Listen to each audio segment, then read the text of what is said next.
Hello, this is Michel Leviathan Sorbet and you're watching a new episode on the Wojennik TV YouTube channel. Operation Compass was one of the most successful military campaigns in World War II. Launched in December 1940 from Egypt, it managed to push the front line several hundred of kilometers to the west and, in the end, to literally destroy the whole Italian army in northern Africa. In February 1941, the number of Italian soldiers reached 130,000 prisoners. So a major success for the British Empire and a major failure, a real debacle for the Italian Empire. It was only one of the major causes why Hitler decided to reinforce his Italian ally and to send Rommel and his Africa Corps to Africa. But this is a different story. Today I would like to show you a game covering Operation Compass, published in 2019 by an Australian publisher, Chris Harding Simulations. The title of this game is Operation Compass.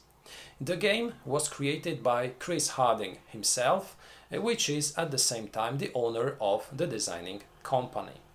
It is not a new company at all, because Chris Harding Simulations was set in 2006 and it published several other titles in the years up to 2019. This game is a solitaire game. We will take the role of the British and we will try to break through the Italian line and to recreate the same effects that the real operation launched in 1940 managed to do. The time of play is very pleasant, because a game of Operation Compass should be played under 2 hours. Today I would like to show you the components of this game, so let's take a brief look at them, and at the end I would like also to tell you a few words about my expectations concerning this game. So let's begin. Here is Operation Compass from Chris Harding Simulations. As you can see on the cover of this game, we receive a nice picture of the MK Matilda. As far as I remember, this was the sole and only British tank used through all the Second World War. It is also one of the most famous, and here we have also a nice information: Queen of the battlefield. Well, this tank really ruled in North Africa, and I'm not surprised that the author of the game decided to put on the cover the picture of this tank. Now let's take a look at the components which are enclosed in this plastic bag. The first one will be the rule book. The rule book is a short one. It is 8 pages long. If we skip the cover and some introduction, it will be something about 6 pages of rules. Now, as you can see, it's a black and white rule book, but with sections which will enable us an easier reading. As you can see, we have first of all an explanation of what the game is meant to simulate, some designer notes about the operation, an introduction, the description of all the equipment used during the game, then also a sequence of play where we will learn how to play a complete turn of Operation Compass, and then we also receive information about stacking, setup and victory. On the last page we also have the combat resolution table with some modifiers. As you can see, a big combat resolution table where, as I believe, we will have some information about step losses or retreats.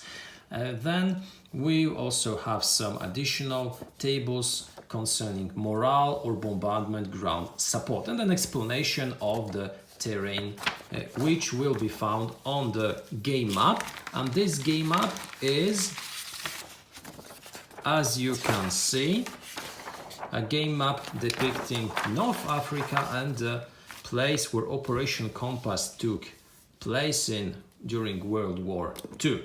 As you can see, the map is a paper map, a map on which we have a hexagonal grid. All the hexes have their own hex number which will be used during setup, as I believe, maybe if we receive some reinforcements. Some terrain features such as roads, ridges, also wadi escarpments, hills, towns, the coast, minor roads and rough terrain. And that's it when it comes to the map. As you can see, a map which is not a big one because it's also a small scale game. The entire operation will be played on those two A4 sheets. On the bottom we also receive a turn track. As you can see, 7 turns. The game will be played from 9th December up to the 12th of December. And that's pretty it when it comes to the game map. The last component in this plastic bag are the counters. As you can see, two counter sheets. The first one depicting units, both the Italian ones and the British ones, some infantry, some armor units, some aircraft which will be used to support the ground units, also some British supply wagons, and also a counter which will depict the naval support which the British will be using during game. The counters, as you can see, are only one-sided. On the second side we receive information about, as I believe, the starting location of each of those counters. And the second counter sheet will be used to track out of supply units, retreating units, abandoned units, or maybe abandoned position, some additional ones, and also some which will be maybe used to track step losses. As you can see, those counters before playing the game will have to be cut, so they are not laser cut. Those counters require us to use some scissors. Not a problem, I'm really used to it. I remember all the games played in the 90s, at the beginning of the 21st century. It's not a problem. For me, what is important is that a game is interesting to play, that it covers a nice and interesting subject. But if Operation Compass is such a game, I will explain it during a future review. Now, those are all the components enclosed in this plastic bag. Alongside, we receive some small plastic bags which will be used to stock those counters. Now, let's pass on to a short conclusion. Looking through the components of Operation Compass is like a voyage in time. Looking at the map, at the counters which have to be cut before playing, we have the feeling of looking at a game published in the 80s or in the 70s of the last century. Is it a bad thing? Well, not at all, because I like this old school aspect of this war game. I really like games which are published in such a way. I'm not a great fan of old school games, but at the same time the quality of components is not a thing that is absolutely crucial for me. I very appreciate games which are very interesting to play, which try us to tell a story, which are historically accurate, and I will judge this title based on those aspects. The quality of the components is just an addition. If those components prove to be functional, I will happily give them a thumb up.